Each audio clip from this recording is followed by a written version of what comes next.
Nombre, chapitre 12. Marie et Aaron parlèrent contre Moïse au sujet de la femme éthiopienne qu'il avait prise, car il avait pris une femme éthiopienne. Ils dirent, Est-ce seulement par Moïse que l'Éternel parle?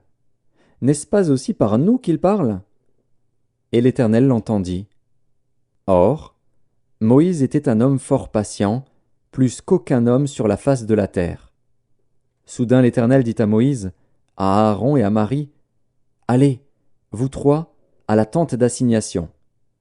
Et ils y allèrent tous les trois. L'Éternel descendit dans la colonne de nuée, et il se tint à l'entrée de la tente. Il appela Aaron et Marie, qui s'avancèrent tous les deux. Et il dit, Écoutez bien mes paroles. Lorsqu'il y aura parmi vous un prophète, c'est dans une vision que moi, l'Éternel, je me révélerai à lui. C'est dans un songe que je lui parlerai. Il n'en est pas ainsi de mon serviteur Moïse. Il est fidèle dans toute ma maison. Je lui parle bouche à bouche. Je me révèle à lui sans énigme, et il voit une représentation de l'Éternel. Pourquoi donc n'avez-vous pas craint de parler contre mon serviteur, contre Moïse? La colère de l'Éternel s'enflamma contre eux, et il s'en alla.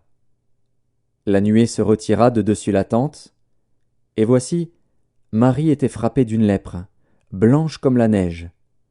Aaron se tourna vers Marie, et voici, elle avait la lèpre. Alors Aaron dit à Moïse, De grâce, mon Seigneur, ne nous fais pas porter la peine du péché que nous avons commis en insensé et dont nous nous sommes rendus coupables. Oh, qu'elle ne soit pas comme l'enfant mort-né, dont la chair est à moitié consumée quand il sort du sein de sa mère.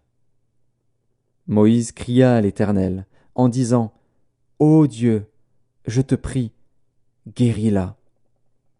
Et l'Éternel dit à Moïse, Si son père lui avait craché au visage, ne serait-elle pas pendant 7 jours un objet de honte? Qu'elle soit enfermée 7 jours en dehors du camp, après quoi, elle y sera reçue. Marie fut enfermée 7 jours en dehors du camp, et le peuple ne partit point, jusqu'à ce que Marie y fût rentrée. Après cela, le peuple partit de Hatséroth, et il campa dans le désert de Paran.